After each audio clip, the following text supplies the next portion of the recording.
Alors, bonjour tout le monde, bon après-midi. Bienvenue à notre live démo, comment analyser vos performances pour améliorer vos résultats. Je me présente, Claudia Dravigné, coordonnatrice marketing chez Dialogue Insight. Donc, petit rappel comme ça en commençant, pour ceux qui sont habitués de nos webinaires, vous le savez, pour les autres, c'est nouveau, mais vous pouvez poser vos questions dans la boîte de discussion de GoToWebinar. Il y aura une période des questions qui va être réservée à la fin de la présentation. On va prendre toutes les questions, on va y répondre. Et la présentation est enregistrée. On va vous l'envoyer par la suite par courriel. Donc, aujourd'hui, nos présentateurs, on a Sébastien Pelletier, directeur produit, et Carole Lachance, directrice solutions clients. Donc, sans plus tarder, je vous laisse la parole à tous les deux. Bonjour. Merci beaucoup, Claudia. Bonjour tout le monde. Alors, Carole à l'appareil. Avec Sébastien, on va vous présenter comment analyser les performances, surtout dans le but d'améliorer vos résultats. Alors, dans un premier temps, Sébastien va nous présenter comment interpréter les différents résultats. On va commencer par les rapports statistiques de contact. Par la suite, on va regarder les résultats de messages. Beaucoup de nos clients nous posent des questions sur les taux d'erreur et de livraison.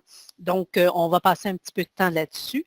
Et on va regarder également les tests AB comme étant une méthode d'améliorer, justement, de voir comment on peut améliorer nos résultats de message. Alors, sur ce, je passe la parole à mon collègue Sébastien.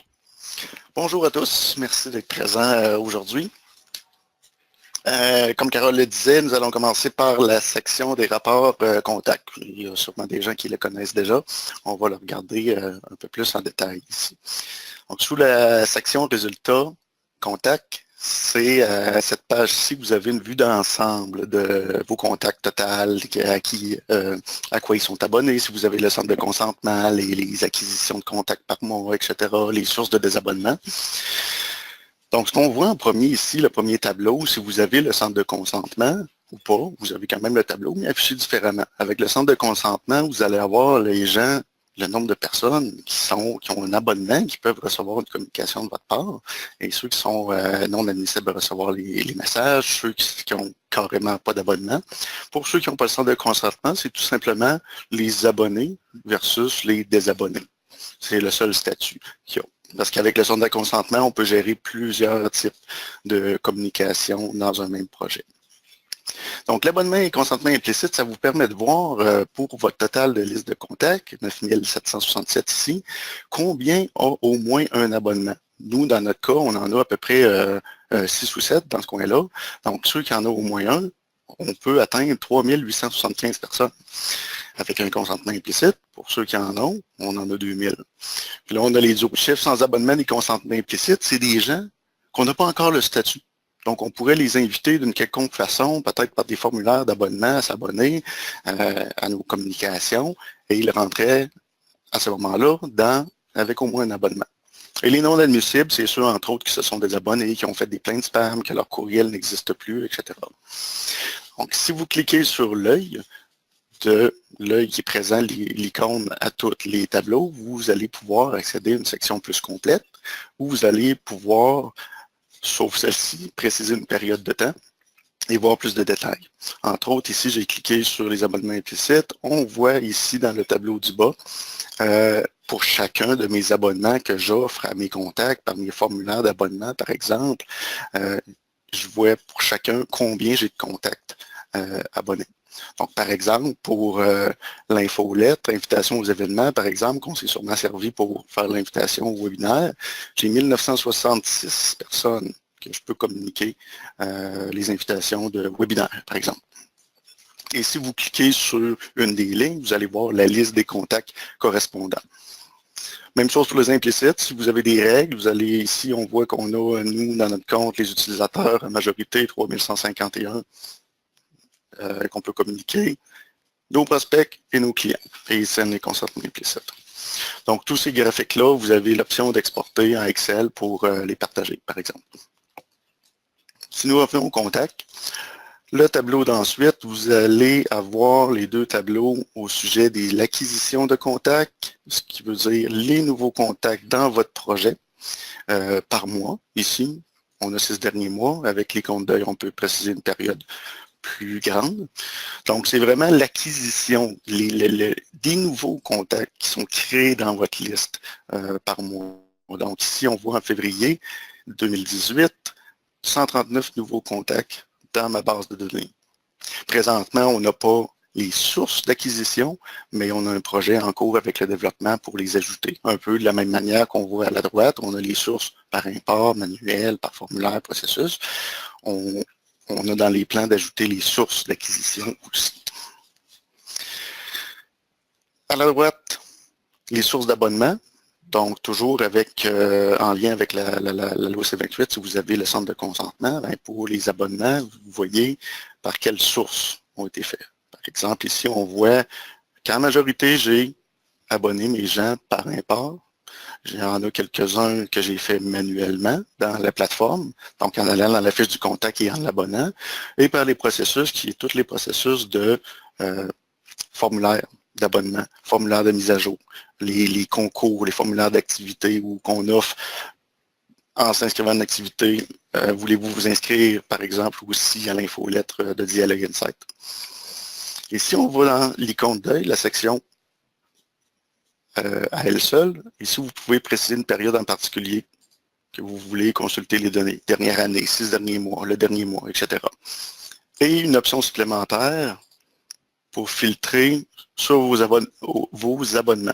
Donc, par exemple, si on regarde l'invitation aux événements, le graphique va se mettre à jour seulement pour l'abonnement invitation aux événements. Donc, on va voir le graphique qui s'affiche ici. Ce que ça nous montre, on va y aller en février encore. Donc, on a les sources. Donc, invitation aux événements, j'ai 17 personnes que j'ai abonnées par import.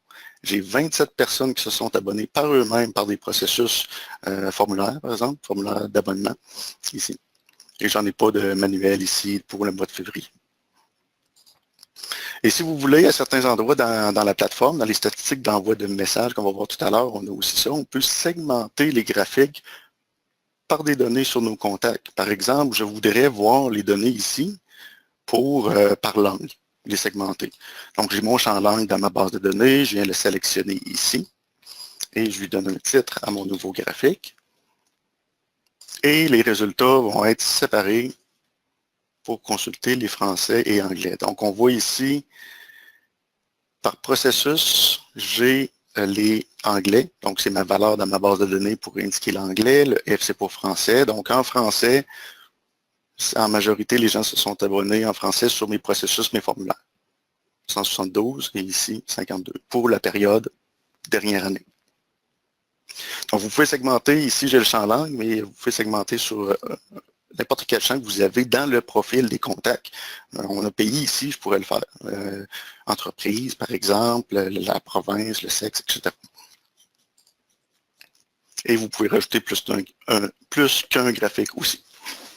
On retourne à la page principale des contacts. Nous avons l'évolution de la liste de contacts. Donc, habituellement, la ligne va toujours augmenter. C'est ce qu'on voit habituellement dans les clients. Elle pourrait descendre. Par exemple, si vous effacez des contacts, ça pourrait descendre. En majorité, ça monte toujours. Avec nos méthodes d'acquisition par formulaire, encore une fois, les gens, au fil du temps, s'abonnent, on les importe, etc. Donc, ça monte. On voit ici qu'en avril 2017, on avait 8204 contacts. Et il y en a un an, on est rendu à 9767 contacts total dans notre liste de contacts. Donc ici, la ligne ne tient pas compte des statuts de réception des abonnements, mais plutôt le total, peu importe leur statut. Ensuite, les sources de désabonnement, c'est intéressant.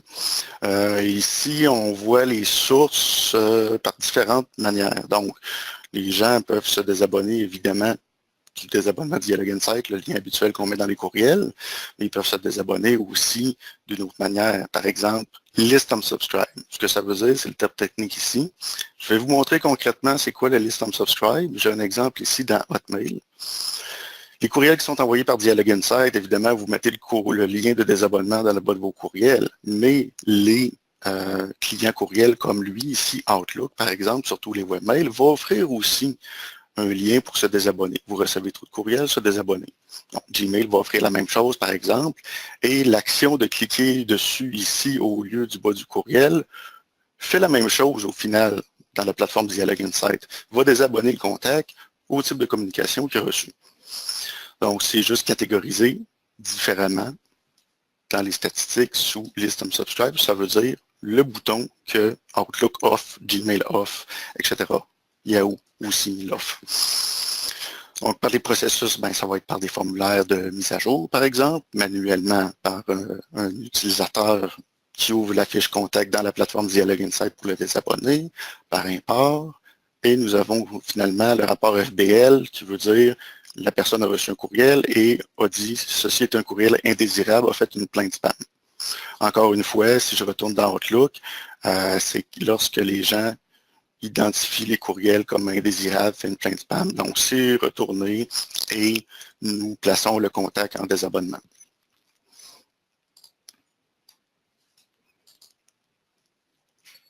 Et dernier graphique qu'on va voir pour les contacts, il y en a plus de graphiques, on va vous laisser explorer. On a l'engagement. L'engagement, ça veut dire, on envoie des communications, il y a certaines personnes qui vont ouvrir, il y a certaines personnes qui vont cliquer, et il y en a d'autres qui ne font rien. On ne le sait pas. Donc, ils ne cliquent pas, ils n'ouvrent pas. Donc, ici, on voit pour le mois de février, 2338 personnes ont ouvert, 1148 ont cliqué, et on en a 539 qui n'ont pas fait d'action du tout. Dans tous les envois que j'ai faits au mois de février, il y en a 539 qui n'ont jamais ouvert ou cliqué dans le courriel. Donc, ils l'ont peut-être supprimé tout de suite. Ça peut être rentré dans leur boîte de courriel indésirable Outlook, par exemple.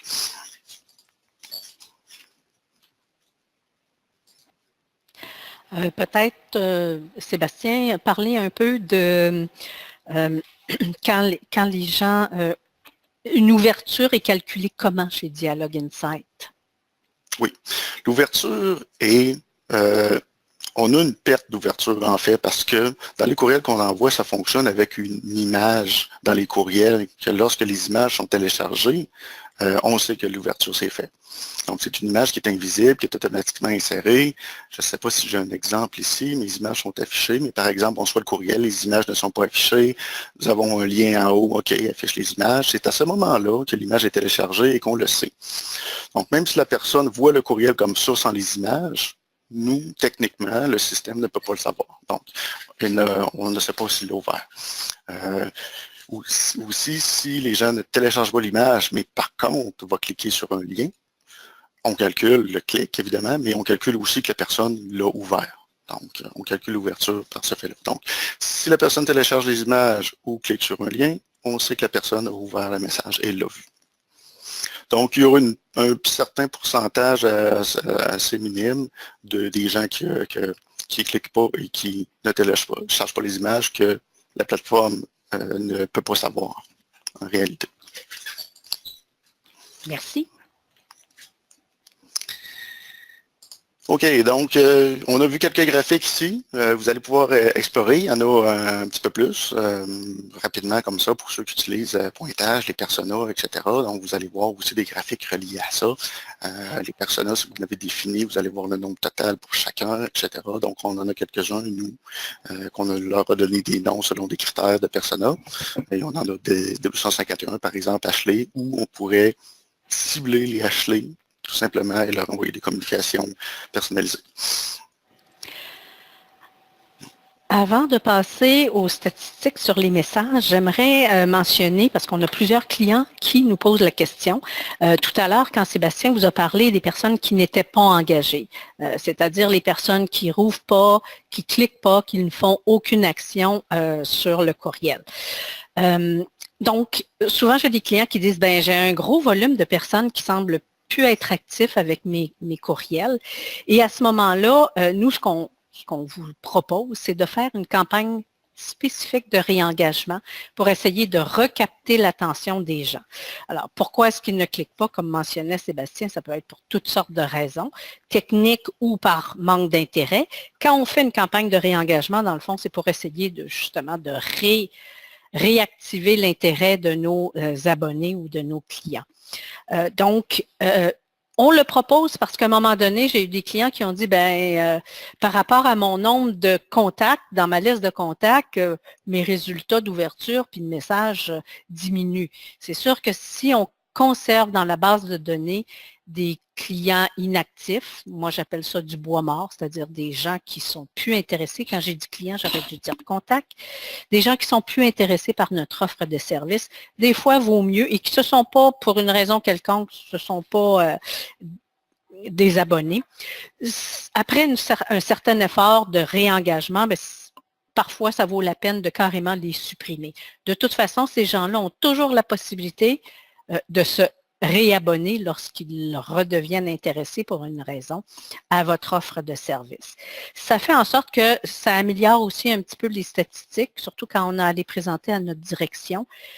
Quand on n'a pas fait de ménage dans notre base de données, à un moment donné, ça vient, je dirais, ça vient impacter les résultats et non de façon positive. Donc, c'est quelque chose qu'on vous suggère de faire sur une période, et ça dépend naturellement du type de business. Ça peut être sur une période de 6 mois, 1 an ou 2 ans.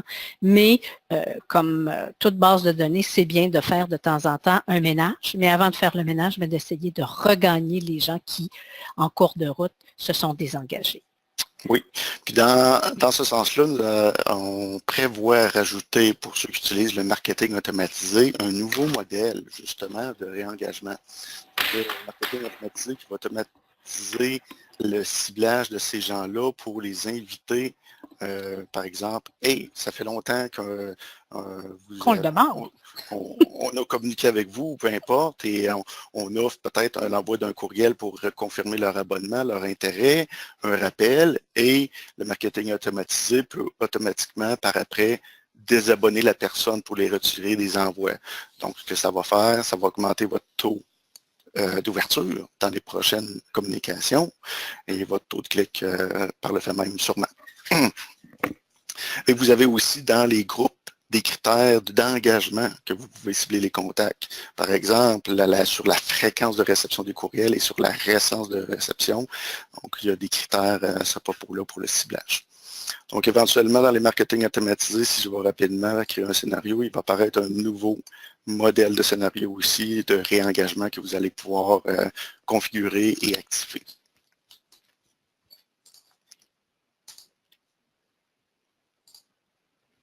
Okay. Alors, on passe aux messages. Oui, au niveau des messages, c'est les rapports statistiques, les clients consultent, les utilisateurs consultent en majorité. Donc, on fait un envoi, on a les résultats. Évidemment, on veut les consulter. Donc, ce qu'on a ici, on va prendre justement notre courriel qu'on a envoyé pour le webinaire d'aujourd'hui.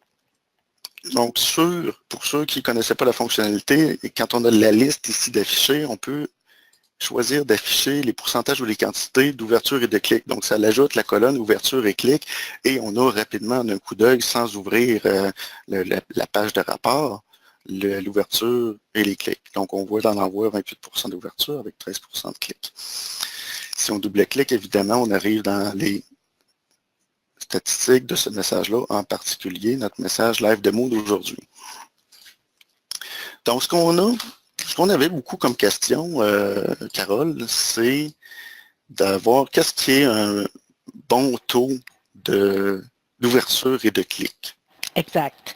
Alors, naturellement, vous pouvez vous fixer des objectifs, ne serait-ce que pour vous dire, ben moi, pour une campagne, si je n'ai pas 25% d'ouverture et puis un 50%, je suis généreuse, là, de clics, ben, ce n'est pas une bonne campagne ou un bon message. Ce qu'on vous offre, naturellement, vous avez la moyenne par rapport à l'ensemble de vos messages ici. Alors, dans le message courant, c'est le résultat du message en question. L'objectif, c'est celui que vous seriez fixé.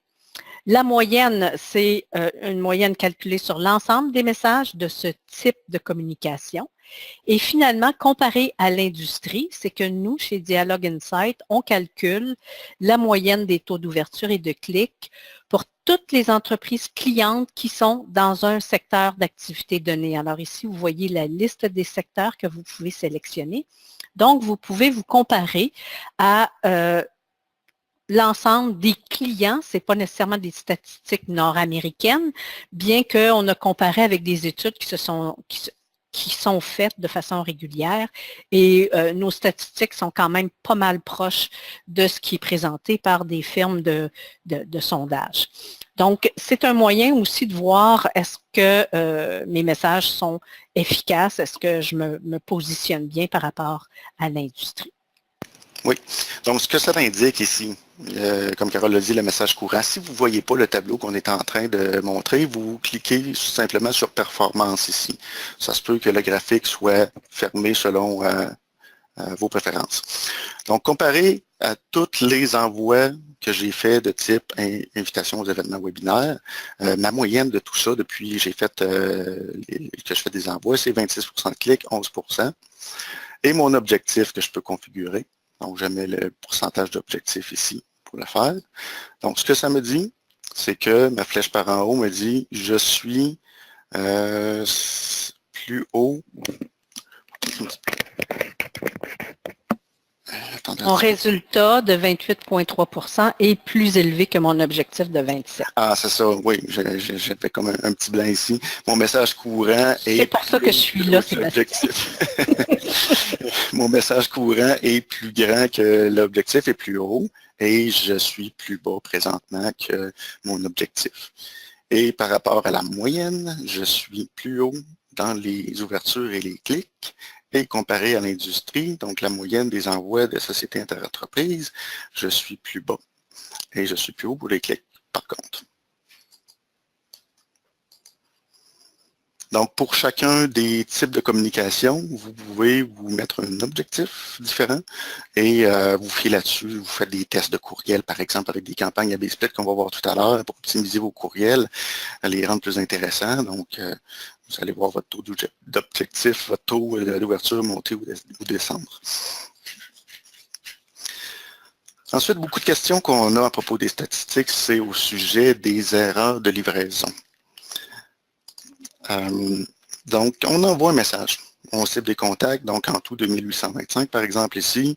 La plateforme Dialog Insight va livrer des messages à des serveurs de réception de vos contacts, Hotmail, Gmail, etc., peu importe leur courriel. Certains nous répondent que c'est en erreur de livraison. Il y a tout plein d'erreurs de livraison qui peuvent se produire. Donc, on va en regarder quelques-unes ici. Par exemple, j'ai 0.2 erreur de livraison, ce qui est excellent. Jusqu'en bas de 10%, c'est très excellent habituellement. Donc, j'ai des erreurs de livraison et après livraison. C'est la même chose. La seule différence, c'est qu'il y a certains serveurs qui acceptent un courriel et qui nous disent oui, OK, mais finalement, quelques minutes, quelques heures plus tard, nous disent finalement, c'est une erreur, ça ne marche pas. Donc, on a une erreur après livraison, mais c'est la même chose. On avait décidé dans le passé de séparer la statistique pour l'afficher, mais en réalité, c'est exactement une erreur, mais il se produit après la livraison initiale. Si on clique sur erreur de livraison ici, on arrive à la section plus complète. Et si vous voulez voir la raison de l'erreur, vous pouvez cliquer sur une ligne et la dernière colonne dans la liste qui s'affiche, vous allez avoir, dans les deux dernières colonnes, vous allez avoir le code d'erreur technique, le serveur qui nous a répondu. Et si on est capable, nous, de retirer une raison textuelle, comme on voit ici, on l'affiche. Il y a certains que ça va être vide. Donc ici, on voit qu'il y a une adresse qui a été rejetée. C'est tout simplement le retour d'erreur qui nous a été envoyé du serveur à la réception. Le courriel, le mailbox unavailable, donc la boîte de courriel n'est pas disponible. Donc, vous pouvez consulter les types d'erreurs ici. Qu'est-ce qu'on peut faire quand on a des erreurs? La seule chose qu'on peut faire, c'est de changer le courriel du contact. Donc, ce courriel-là, qu'on se sert pour envoyer des courriels, il n'est pas bon. Il n'est pas bon, il est en erreur de livraison. Donc, on peut changer le courriel ou supprimer le contact. Supprimer le contact, par exemple, s'il est toujours en erreur de livraison, par exemple.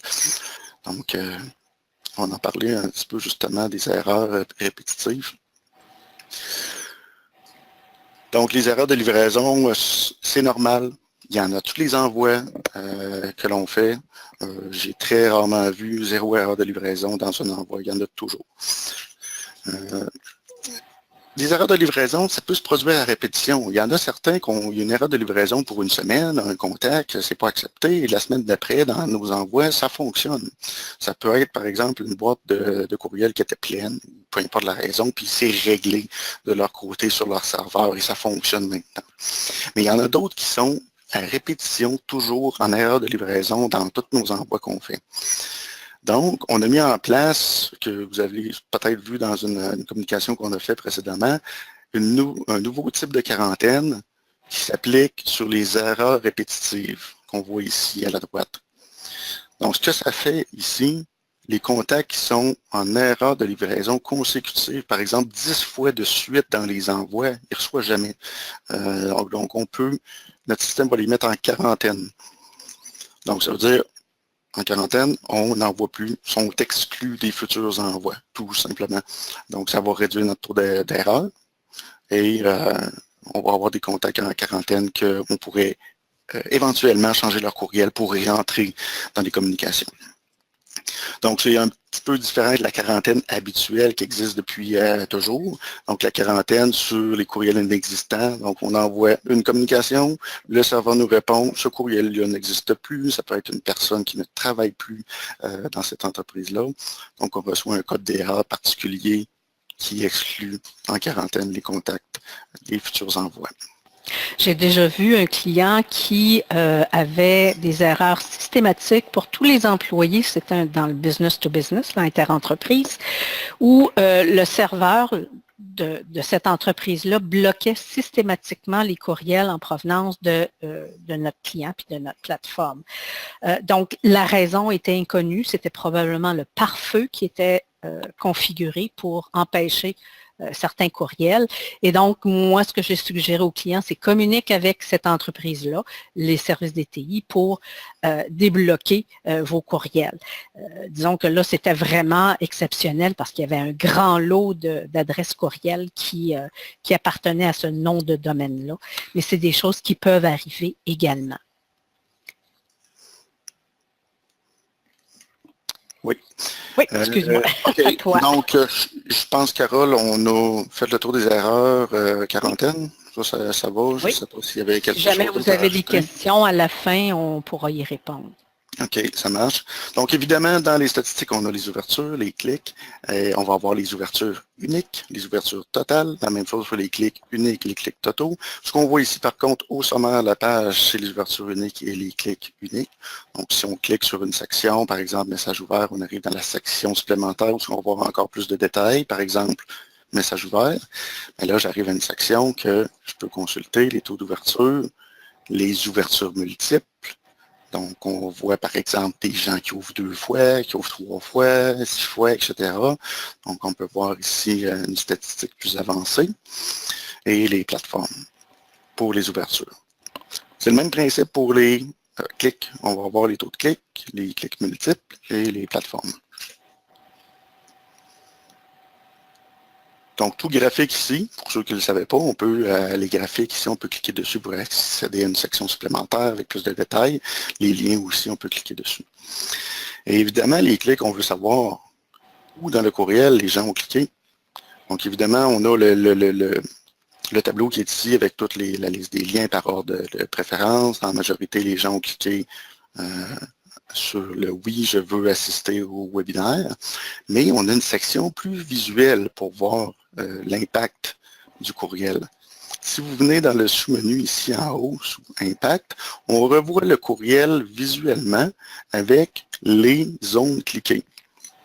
On peut appeler ça un heatmap aussi. Donc, il va y avoir chacun des liens qu'on a mis sur une image, sur un texte, sur un bouton, etc. Il va apparaître un lien, un rond rouge qui a été cliqué. Donc, si on descend un petit peu, on voit ici, c'est cliqué sur le Left Demo, et en majorité, on voit le plus gros rond a été cliqué sur le « Oui, je désire assister au webinaire ». Donc, on voit ici 37 contacts sur 104 qui l'ont ouvert, ont cliqué sur « Oui ». Donc, ça peut nous permettre d'optimiser nos courriels. Par exemple, si on fait un courriel avec un article ou plusieurs articles, et puis l'article a une image, un titre, un sommaire, un lire la suite, par exemple. C'est le même lien. Donc, on peut voir si les gens cliquent en majorité sur l'image pour accéder à l'article, sur le titre ou sur le lire la suite. Dans quelques tests qu'on a fait rapidement, on voyait en majorité que les gens cliquent sur lire la suite.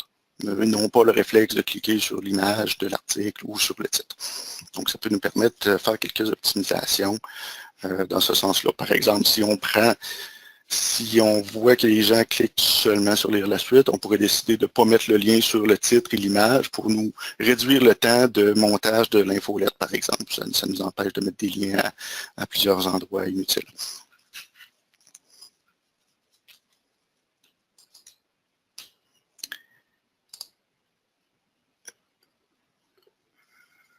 OK, donc, évidemment, on n'a pas tout vu ici, encore une fois, comme les contacts, on a vu l'essentiel. Et puis, le temps passe déjà vite, ça fait déjà une demi-heure. On voulait finir par les campagnes AB test. Les campagnes AB split qu'on a ici sous le menu campagne.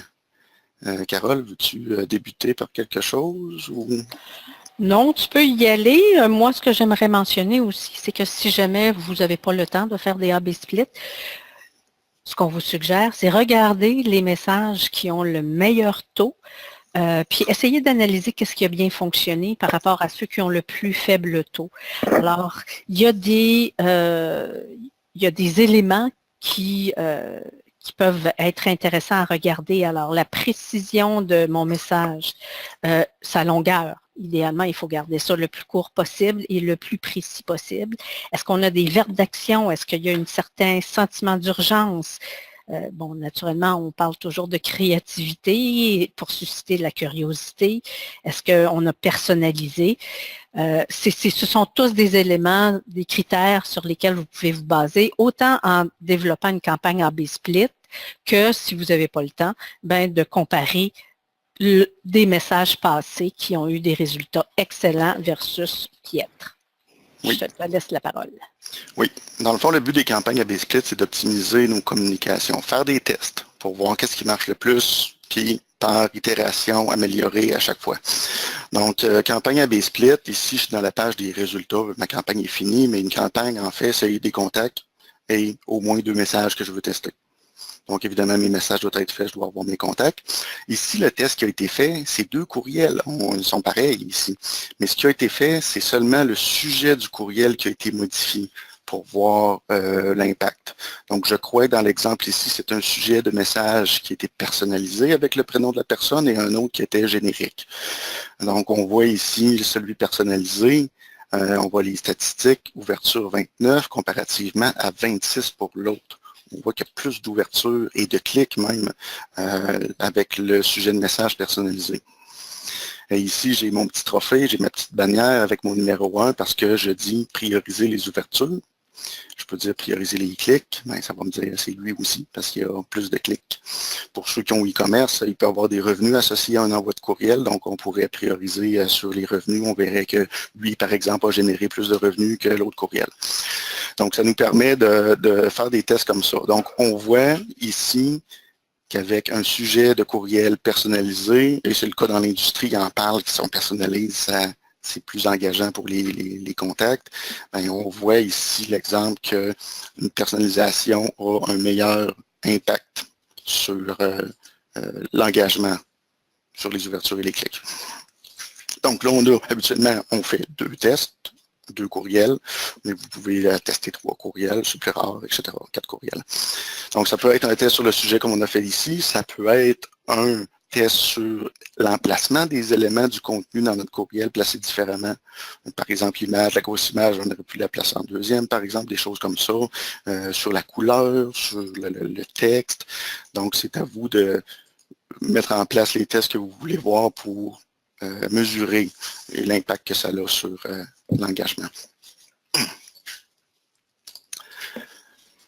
Merci. Donc, je pense que ça faisait le tour de notre programme aujourd'hui. Donc, on a dépassé un petit peu, mais on va quand même prendre le temps de prendre quelques petites questions. Donc, j'ai ici, peut-on savoir si nos courriels entrent dans les boîtes spam de nos clients? Oui. Ça, comment on fait pour savoir si ça rentre dans le... On ne peut pas le savoir. Parce que les anti-spam sont muets. En fait, c'est pas comme une erreur de livraison, un courriel qui reçoit un message, puis il dit ça marche pas. OK, il nous le dit. Un anti-spam, il nous le dit pas. Il ne dit pas au spammeur potentiel que c'est un spam et tout ça. Donc, on le sait pas. Techniquement, les anti-spam nous retournent pas de message pour nous le dire. Ils prennent tout simplement le message et le filtre, le met de côté. Donc, on peut pas, tout simplement, le savoir. Okay. Prochaine question. Est-ce possible d'activer la campagne de réengagement dans marketing automatisé en visant un type de communication précis? Présentement, je n'ai pas tous les détails. On est en train de travailler sur le nouveau modèle, mais ça devrait être possible sans problème parce que le message qu'on envoie de réengagement, notre message qu'on envoie est associé à un type de communication. Donc, le message, on l'associe à notre type et puis c'est juste les contacts qui sont associés au type de communication qui peut le recevoir. Mais je vais vérifier plus en détail pour le modèle là, pour que l'option soit là, pour qu'on puisse faire ça. Parfait. J'ai aussi quelqu'un qui aimerait savoir concrètement comment est-ce qu'on fait un test AB. Ben, je peux faire un petit démo rapide. Disons que je fais une campagne, créer une campagne ici. Je lui donne un nom, mon infolettre, etc. Test webinaire. Donc, tout simplement, là, j'ai plus d'options parce que je suis dans un compte qui a plus d'options que vous. Là. Mais normalement, il y a juste le nom de la campagne. On crée la campagne. 2 choses à faire. Ajouter les contacts à qui on veut envoyer et ajouter les messages qui sont déjà faits, qu'on a fait dans la plateforme habituellement, là, dans les messages courriels que vous faites. Donc, on doit ajouter les contacts à la campagne qui on cible. Comme les envois de courriel, c'est tous les contacts du projet ou à un groupe en particulier. Donc, ça va cibler nos contacts avec ça. Et ensuite, on doit associer des messages à notre campagne. Donc, je viens ici, j'ai ma liste de messages existants qui sont prêts. Donc, je prendrai mes 2 courriels que je veux tester. Là, je n'ai pas d'exemple concret, mais disons ces 2-là. J'ai associé à ma campagne. Sélectionner. Donc, j'ai mes 2 tests que je veux faire. Et il me reste tout simplement à mes contacts qui n'ont pas été ajoutés. Je n'en ai pas fait. Je vais en ajouter par exemple ici. Donc ici, je fais ma campagne. Je pourrais l'envoyer tout simplement à 100% de mes contacts. Donc, ça va me séparer mes contacts en 2 parce que j'ai 2 messages. Ça va m'envoyer 3800 contacts, la version A, aléatoirement. La version B, 3800 contacts aussi. Et là, je fais préparer l'envoi. Et mon envoi se fait comme habituellement vous faites. On pourrait décider aussi de faire seulement 20%. Donc, ça va me faire 769, 770. Il va me rester dans ma campagne 6155. Ce que ça me permet de faire avec ça, c'est que j'envoie à 20%, puis celui qui a le meilleur taux d'ouverture, j'envoie aux 6155 contacts restants la version gagnante. Donc, il y a certains clients qui envoient 100%, ils analysent les résultats par après et c'est à leur prochain envoi qui optimise et qui change quelque chose dans leurs envois qui a de l'impact, le sujet de message personnalisé par contre, par exemple.